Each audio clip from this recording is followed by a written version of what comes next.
dimensions. Les commissions d'enquête parlementaire ci sujet bi di sujet foncier bi comme tous les autres sujets dinañ ci def seen liggéey boobu mat sëkk incha allah da ngay gis suñu ne commission d'enquête parlementaire ay nit di wax rek soi-disant société civile ak yooyu ñii naan nañ na justice saisiru en fait dañu bëgg a protéger ay nit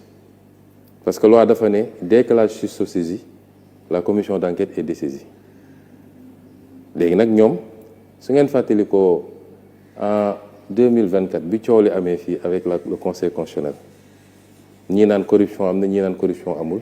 assemblée dafa voté résolution fii pour def commission d'enquête parlementaire mais il y avait une plainte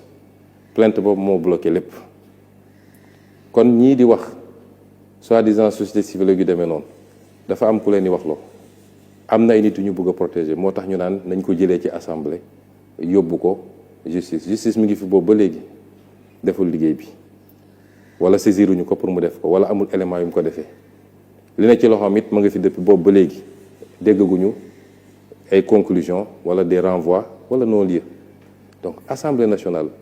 yoon bi jox compétence justice moo ko jox assemblée nationale ku nekk ak nag réewam ak fi mu yem et c'est pourquoi le travail sera fait pour le foncier pour patrimoine bâti bii nga xam ne dañ ko saax-saaxee nu mu leen neexee bi may nekk fii depuis 2017 laa bind ay questions écrites immeuble boo xam ne askan wee ko moom yoon ne pour nga jaay joxe ko il faut que mu ñëw assemblée nationale ñu voté ab loi ay nit jóg joxe ko nu mu leen neexee immeuble yi ñi ñu wër yëpp dañ koo joxe woon am na yu ñu ci jot a récupéré bi may nekk premier ministre avec SOGEPA yu bëri récupéré dañ ko am na yoo xam ne France noonu la demee ñiy def loolu ils ont violé la loi ba ci li ñu war a def ci wàllu lempo gi parce que yàgg naa wax fii ni ay milliards et milliards ci exonération yoo xam ne warut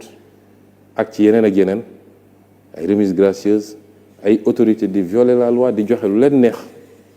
loolu il faut ñu xool ko